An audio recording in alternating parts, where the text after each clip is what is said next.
Dictation 100 शब्द प्रति minute. Ready start. उपसभापति महोदय, मैं आज इस सदन में शिक्षा मंत्रालय की ओर से नए शिक्षा मंत्री महोदय जी का स्वागत करते हुए पेश की गई मांगों का समर्थन करना चाहता हूं। मैं सरकार का ध्यान इस बात की ओर आकर्षित करना चाहता हूं। विचारणीय है कि हम लोग अभी तक भी शिक्षा की कोई एक राष्ट्रीय नीति निर्धारित करने में असफल रहे हैं।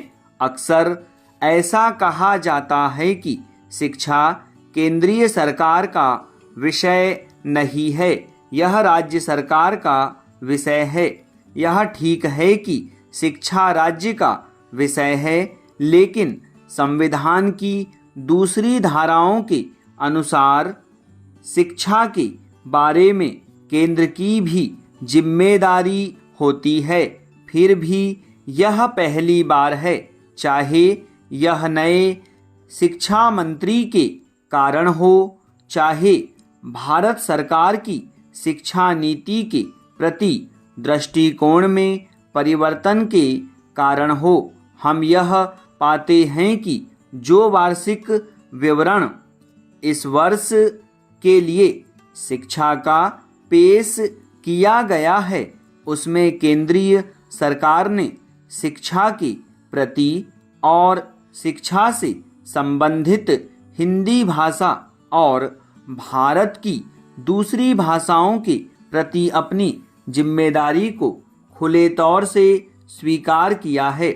इसलिए सरकार की नीति में दृष्टिकोण में जो परिवर्तन हुआ है, उसका मैं दिल से स्वागत करता हूं और उसके लिए शिक्षा मंत्री जी को धन्यवाद देना चाहता हूं। पैरा महोदय, आमतौर पर हम लोग इस बात की चर्चा करते हैं कि आज़ादी के पहले हमारा देश सबसे धनी था, लेकिन पश्चिमी देशों के मुकाबले उस वक्त भी बहुत पीछे था।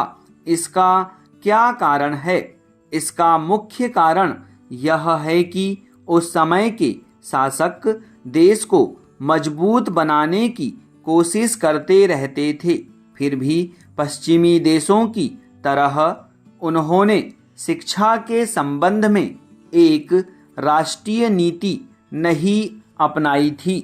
पश्चिमी देशों ने काफ़ी पहले विज्ञान को अपनाया, लेकिन हम इस 21वीं सदी में अपनी शिक्षा नीति को बदल भी नहीं सके हैं। आज भी जब वित्त मंत्री जी अपना बजट भाषण पेश करते हैं तो उसमें शिक्षा के लिए ज़्यादा पैसे की व्यवस्था करना वे जरूरी नहीं समझते। मैं सरकार के ध्यान में यह बात लाना चाहता हूँ। बड़े दुख की बात है कि कई राज्य सरकारें बीते कुछ वर्षों में शिक्षा पर अपने बजट का जो प्रतिशत खर्च करती आई है, उसमें उन्होंने कटौती की है। ऐसी हालत में संविधान में शिक्षा के लिए और लोगों को शिक्षित करने की जिम्मेदारी सरकार पर सौंपी है, उसको सरकार कैसे पूरा कर सकेगी, यह बात मेरी समझ में नहीं आती है।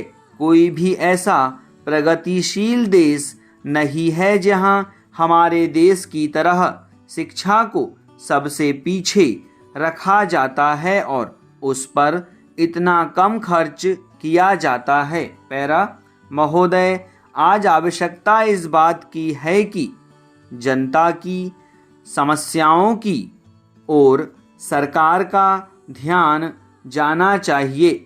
हमारे देश में अनेक योजनाएं बनाई जाती हैं, लेकिन आज भी देश में हजारों ऐसे इलाके हैं जहां पर लोगों को पीने का पानी नहीं मिलता है। पंचवर्षीय योजनाएं बनती हैं, लेकिन इन योजनाओं का पूरा लाभ उन लोगों को नहीं मिल पाता है जिनके लिए योजनाओं को बनाया जाता है। स्टॉप।